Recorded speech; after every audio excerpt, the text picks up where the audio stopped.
going on, smart movers? Welcome back to the Strizzy Report. So happy to have you here, Stacy, the relocation strategies, as well as a data nerd from a long time ago. Been a nerd. Okay, today we're gonna go into one of the best states for freedom, and it is actually the #1 state for freedom, and that is the Lone Star State. It is Texas, and we're gonna deep dive it with current data. I mean, what's going on right now in the market, local markets, local towns, local counties. We're gonna see what it has to offer for investors or folks moving there. Let's say you're remote working, you're thinking about going to a freedom state, you want more peace, you're tired of the chokehold that the state has on you with the state you're in now, with high income tax, sales tax through the roof, property tax through the roof. You want something that's well balanced, you want to make money, you want to keep more money, then you want to invest money. That is a smart move. So this video is for you. And again, we're going to deep dive in this one. So it's going to be a little longer format. So you may want to go grab some coffee. You may want to grab some tea, and we're going to go right into it. So why should you be looking at multifamily units in Texas instead of just single family? You got to have a ROI. The property that you invest in got to be an investment. I know a lot of people think, the American dream, single family homes, it may not be it. Okay. It just may not be it, especially with the uncertainty of what's going on. You want to move to a state, move to a city, move to a town that's got jobs, that's got people, that's got activity, that's business friendly, that's got a lot of different industries percolating around it. You got people coming there for remote work. You got people coming there for oil and gas. You got people going there for tech. You got people going there for healthcare. This is what a booming local economy looks like. It's got activity. It's got supply. It's got demand. So that's why Texas is very important right now, because in a lot of different industries, aerospace and things like that, it holds it down. So we're going to get into it right now. We want you to keep more of your profits. We want you to think like a smart mover, act like a smart mover, and make moves like a smart mover, right? So it's a real solid state. 7.59 it comes out. That means it's a great environment for both entrepreneurs and investors. The economy is strong, and the real estate market is still thriving, even in the face of rising home prices in places like Austin. There's still some opportunity here for smart investors. So let's go right into it with some real listings that's happening right now. Here's what's currently out there for duplexes and multiplexes in Texas. Wow, say that fast. Houston, first up, we have a duplex located at Crestview Drive here. It's currently renting for $13.50 per unit, with leases going through the end here. And the price is $387,000. Not bad for a newer duplex in Houston, where demand for rental properties is pretty strong. It's got 3 bedrooms, 2 bathrooms units, each with about 1,150 square foot. What about Dallas? Dallas County. We got a duplex here on Maryland Ave. This one offers 2 bedroom, 2 bathroom units, each totaling 1,200 square feet. It's been recently updated, and it's listed for $350,000. It's a solid option for investors looking to get into the Dallas market at a more affordable price point. Dallas is kind of booming, Northern Texas and that part of the area. There's a lot of activity that goes through Dallas. So, and sometimes investors coming from other states, you may think that you're already priced out, like in Austin, right? I'm not going to go to Austin. I'm going to Austin with a banging job, but I'm not going to Austin to invest. And I get that. That's why we're trying to find these local pockets where we still have some benefit and we're still seeing some solid movement, as well as some good ROI.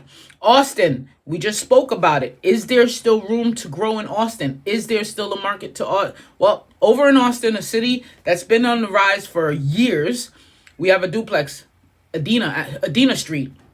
This one's got 2 3-bedroom, 2.5 bath units, each offering almost 1,500 square feet, a 1-car garage. This is a palace for some folks here, and a private yard. Damn, you got pets, you got a doggy, that bad boy can run around for days. This is priced at $700,000. So you see how, where you are, the pockets where you are, you see that incredible rise, $350,000 that you could get in Dallas County, and you're shooting all the way up to $700,000. in Austin. But with Austin's tech boom, you can expect solid rental demand and long-term appreciation potential. Now, this is for someone that's more on a long-term basis. They want to get in that Austin market by any means necessary. I think that you're overpaying in this market. However, I just wanted to show you what was out there so you could compare. So you can see Austin has the 700. I would rather, Austin has the boom though. It has the people, it has the activity, it has the industry.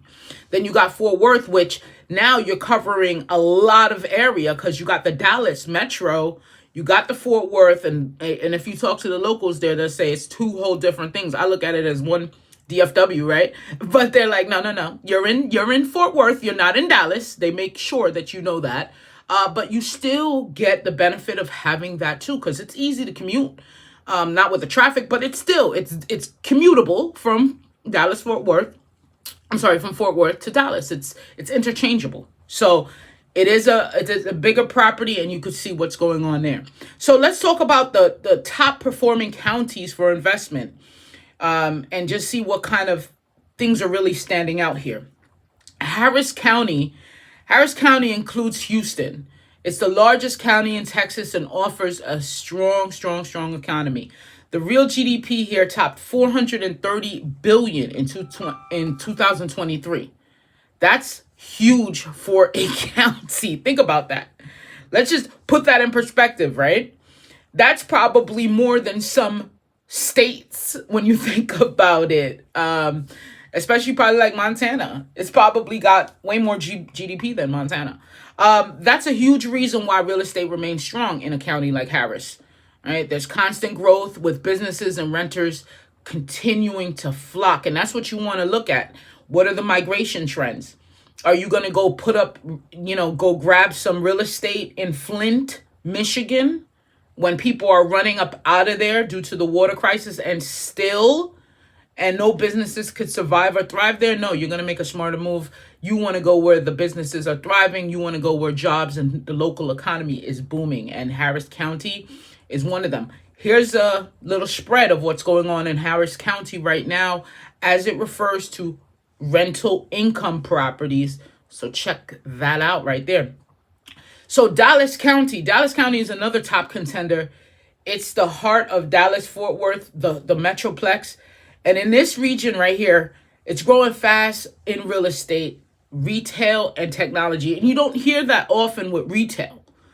You may hear other things, but retail, that's an industry that is on its last leg. You're lucky to say that you're going to go start a business in retail right now, right? You got to have a solid plan and a solid location and a solid model, because you just don't get that. So if you're seeing that, the investment come into retail, that means it's a great area. It's a great community. These are consumers. These are people with jobs. These are people with more discretionary income. And they will spend. They need a place to live. And they go and boost the local economy. That means steady demand for rental property. So what you want to look at in terms of this, and this is what I did as a realtor in Philly, right? Because Philly, it could spread. It's the city, then you got Northeast, then you got South, then you got West Philly, and then you kind of got North, So what's happening in these different sectors? What's happening in these local areas that's booming it in itself? Are they building a whole mixed use shopping retail town center there, a new grocery store, a business complex? What's happening locally? What are the developmental construction happening that's going to increase jobs? It's going to increase spending. And then people going to need a place to live, because the goal, I think, for most people, average American, is to live, work, and play in the same area, in the same zip code. And that's what they're trying to do now, to limit commute times and to make sure that they have more time for peace and family and friends and fun and wine and beer and all that shit and a cookout. Okay, so that's the mindset now. People don't want to go too far. So if you could find a county that is actually big enough to explore, but also has that developmental side of it, has that booming side of it, then I think you're in the right place. What about Tarrant County? This is Fort Worth. Fort Worth is booming. It's right there, okay? Revitalization projects are happening in several areas. Tarrant County is an ideal place to pick up like a multifamily property, especially if you're looking for more affordable investments compared to Dallas. But as you can see, there's some areas in Fort Worth that's comparable to Austin. So you want to be careful too. Fort Worth, if you look at the map, it's kind of, it's there. It's big, okay? But you still want to make sure that you're getting these deals in that booming economy and you're not in the center of it, because that's where the prices are, the high prices. Travis County, Austin, and we're going back over to Austin just for some comparables, right? Travis County, home to Austin, has been seeing rapid growth in the tech center, okay?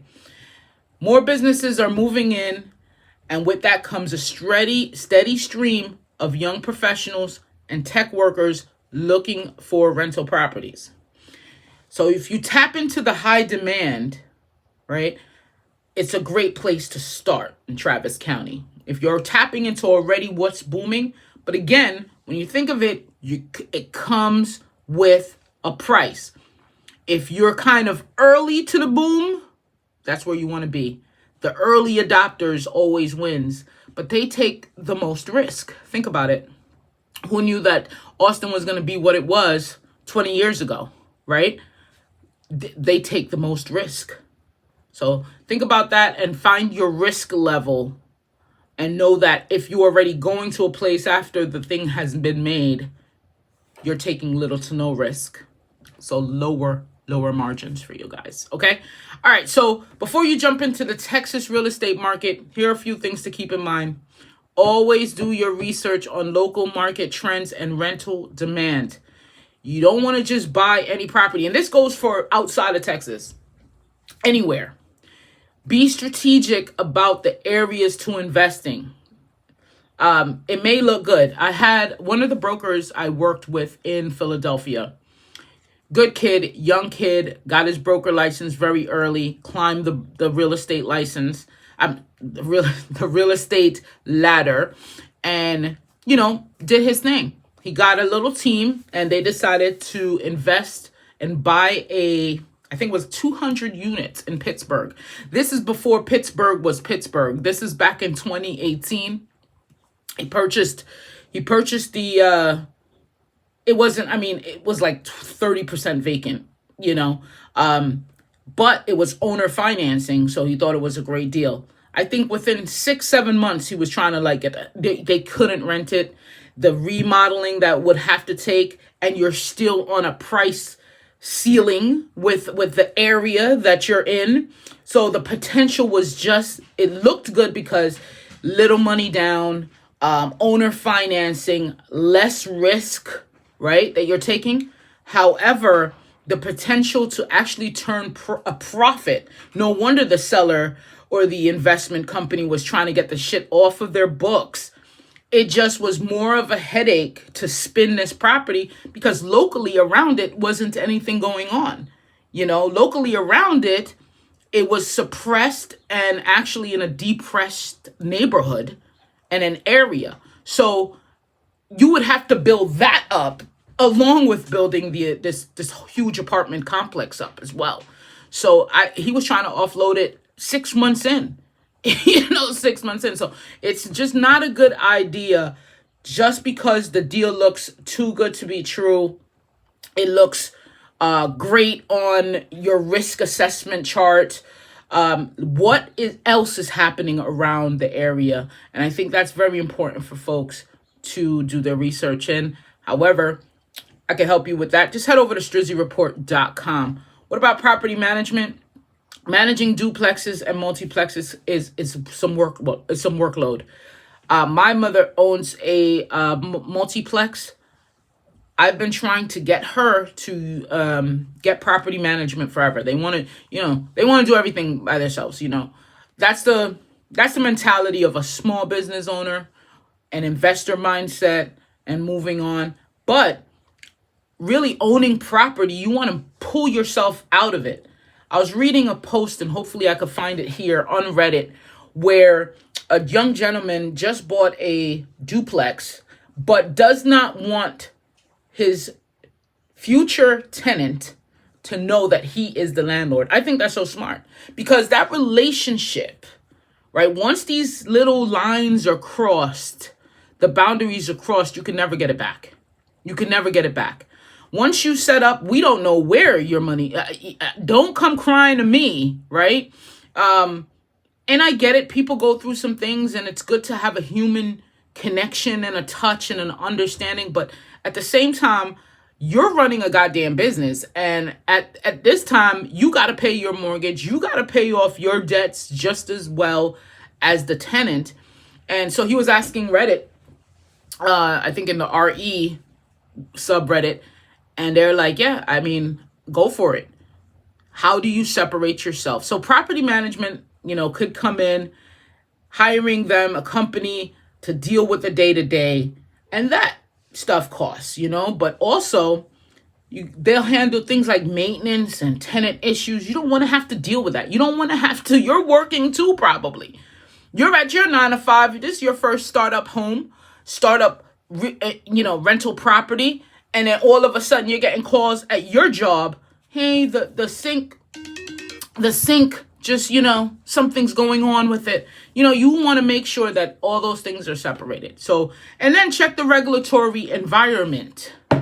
That's huge. Make sure you understand the local zoning laws. My aunt, she had an in-ground swimming pool, Jersey. You already know you need a permit. You need a permit to change your mailbox color, okay, in Jersey. So she had an in-ground pool. She's tired of it. Kids are grown. Let's cover it up. It's taking up a lot of space in the backyard. Man, the hoop she had to jump through, and her contractors had to jump through to even get started on the job. First, she thought that she could just throw dirt in it, pat it down, and call it a day, get some grass on top of it, and make it all even. No. A neighbor called and said, what is she doing back there? And that's what's going on with your Jersey neighbors too. Is they're in your business. You can't just do anything on your property, which is never your property. But still, these are the type of things. What are the local zoning laws? What are the permit process look like? How easy? What are the rent control regulations?